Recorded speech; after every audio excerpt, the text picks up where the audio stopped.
નમસ્કાર દર્શક મિત્રો, હાલમાં ગુજરાતમાં મેઘરાજાની જોરદાર બેટિંગ ચાલુ છે. તો આ તરફ બંગાળની ખાડીમાં એક સાયક્લોનિક સર્ક્યુલેશન બની ગયું છે. તેના કારણે આગામી સમયમાં ગુજરાતમાં 5 તારીખ પછી વરસાદની તીવ્રતામાં જોરદાર વધારો થઈ શકે છે. આ સાયક્લોનિક સર્ક્યુલેશન ઓડિશાના માર્ગે થઈને મધ્યપ્રદેશ આવશે અને આ સાયક્લોનિક સર્ક્યુલેશનનો જે ટ્રફ છે એ અરબ સાગરમાં લંબાશે, જેના કારણે તેને ભેજ મળશે. તો આવો જાણીએ આવનારા સમયમાં ગુજરાતમાં વરસાદની સ્થિતિ કેમની રહેવાની છે. તો આ તમે સ્ક્રીન પર જોઈ રહ્યા છો વિન્ડી મોડલ, અને આ છે બંગાળની ખાડી. ત્યાં સાયક્લોનિક સર્ક્યુલેશન બનેલું છે. આ સાયક્લોનિક સર્ક્યુલેશન ઓડિશા થઈને મધ્યપ્રદેશ થઈને ગુજરાત આવવાનું છે અને તેના કારણે 5 તારીખ પછી ગુજરાતમાં વરસાદની તીવ્રતામાં જોરદાર વધારો થશે. હવે જાણીએ કે આજે ગુજરાતમાં વરસાદની સ્થિતિ કેવી રહેવાની છે. આજે છે 2 જુલાઈ, બરાબર. તો આ તમે જોઈ શકો છો, દક્ષિણ ગુજરાતમાં સુરત અને વલસાડમાં વરસાદ પડવાની આગાહી કરી રહ્યું છે વિન્ડી. પછી બરોડામાં અને તેની આસપાસના વિસ્તારોમાં પણ વરસાદ પડી શકે છે. આપણે મધ્ય ગુજરાતમાં દાહોદને આજુબાજુના વિસ્તારોમાં વરસાદ પડી શકે છે. પછી જોઈએ કે જેમ જેમ દિવસ જશે તેમ તેમ વરસાદથી પ્રભાવિત વિસ્તારો વધતા જશે ગુજરાતમાં.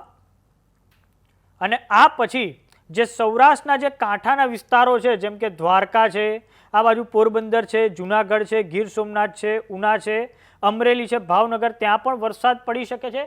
ખાસ કરીને ઉત્તર ગુજરાતમાં તમે જોઈ શકો છો, પાલનપુરની આજુબાજુ આ જે ગ્રીન કલર દેખાઈ રહ્યો છે ત્યાં ભારે વરસાદ પડી શકે છે. આ તમે જોઈ શકો છો. અને આ જે સિસ્ટમ છે એ રાજસ્થાન થઈને આવશે. આ જે સિસ્ટમ છે તેના કારણે જે પાલનપુર છે, આ બાજુ હિંમતનગર છે, તેની આજુબાજુના વિસ્તારોમાં ભારે વરસાદ પડવાની સંભાવના છે આજના દિવસે. પછી જેમ જેમ દિવસ આગળ જશે તેમ તેમ પછી આવતીકાલે ગુરુવારના દિવસે તો અમદાવાદની આજુબાજુના વિસ્તારોમાં ભારે વરસાદ પડી શકે છે. આ મહેસાણાની આજુબાજુના વિસ્તારોમાં ભારે વરસાદ પડી શકે છે. આ તમે જોઈ શકો છો ગ્રીન કલર. પાલનપુરની આજુબાજુમાં પણ જબરજસ્ત વરસાદ પડી શકે છે. સુરત, વલસાડ, બરોડામાં પણ વરસાદ પડવાની આગાહી આ કરી રહ્યું છે આવતીકાલ માટે. સાથે દાહોદને આની આજુબાજુના વિસ્તારોમાં પણ વરસાદ પડી શકે છે. તો આ તરફ દ્વારકા જે છે, આ તમે જોઈ શકો છો, દ્વારકા અને જુનાગઢ અને ઉના, ત્યાં હળવો વરસાદ પડી શકે છે. આ જે કાંઠાના જે વિસ્તારો છે ત્યાં આવતીકાલે. અને આવતીકાલે તો અમદાવાદની આજુબાજુ પણ જે વરસાદ છે ભારેથી અતિ ભારે રહી શકે છે. આ તમે જોઈ શકો છો મરૂન કલર. પાલનપુરની આજુબાજુ પણ વિન્ડી મોડલ બતાવી રહ્યું છે મરૂન કલર છે. અમદાવાદની આજુબાજુ પણ બતાવી રહ્યું છે કે મરૂન કલર છે, એટલે કે ભારેથી અતિ ભારે વરસાદ પડી શકે છે. આ પછી દિવસ જેમ જેમ આગળ જશે તેમ તેમ ઉત્તર ગુજરાતમાં ભારે વરસાદ પડવાની સંભાવના છે. પછી જેમ જેમ દિવસ આગળ જશે તેમ તેમ સૌરાષ્ટ્રના અન્ય વિસ્તારોમાં પણ જે છે વરસાદ વધારે પ્રમાણમાં પડી શકે છે. આ તમે જોઈ શકો છો, થાનગઢ છે, જામનગર છે, ભાવનગર છે, પછી રાજકોટ છે, આ તમામ સૌરાષ્ટ્રના આ જે વિસ્તારો છે ત્યાં પણ વરસાદ વરસી શકે છે આવતીકાલ માટે. તો દર્શક મિત્રો, તમે સ્ક્રીન પર જોઈ રહ્યા છો હવામાન ખાતાની આગાહી. તો એ લોકો જિલ્લા વાઇઝ આ રીતે આગાહી કરતા હોય છે. તો આપણે જાણીશું કે કયા જિલ્લામાં ઓરેન્જ એલર્ટ આપવામાં આવ્યું છે, કયા જિલ્લામાં યલો એલર્ટ આપવામાં આવ્યું છે. ઓરેન્જ એલર્ટ એટલે ત્યાં ભારેથી અતિ ભારે વરસાદ પડી શકે છે. તો ગુજરાતમાં આજના દિવસે એટલે કે 2 તારીખના રોજ સાબરકાંઠા, અરવલ્લી, મહીસાગર, દાહોદમાં ઓરેન્જ એલર્ટ આપવામાં આવ્યું છે ઉત્તર ગુજરાતમાં. સાથે દક્ષિણ ગુજરાતમાં નવસારી, વલસાડ, દમણ અને દાદરા નગર હવેલીમાં ઓરેન્જ એલર્ટ આપવામાં આવ્યું છે.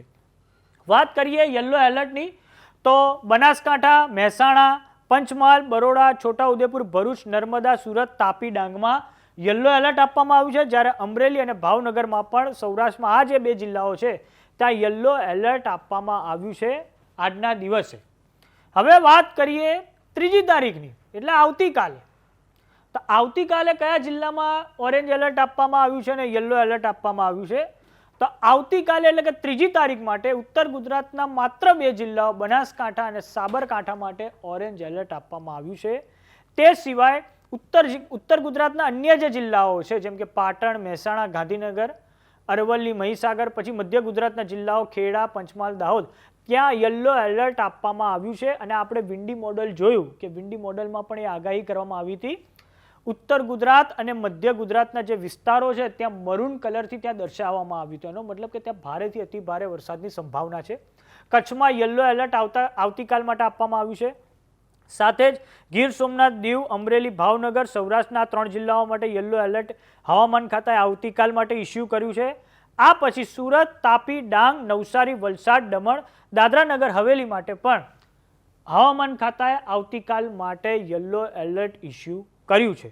તો તમારા ગામ ને શહેર કે તાલુકામાં વરસાદ કેવો પડી રહ્યો છે અમને કોમેન્ટ બોક્સમાં લખીને જરૂર જણાવો. હાલમાં સમાચારોમાં બસ આટલું. નમસ્કાર.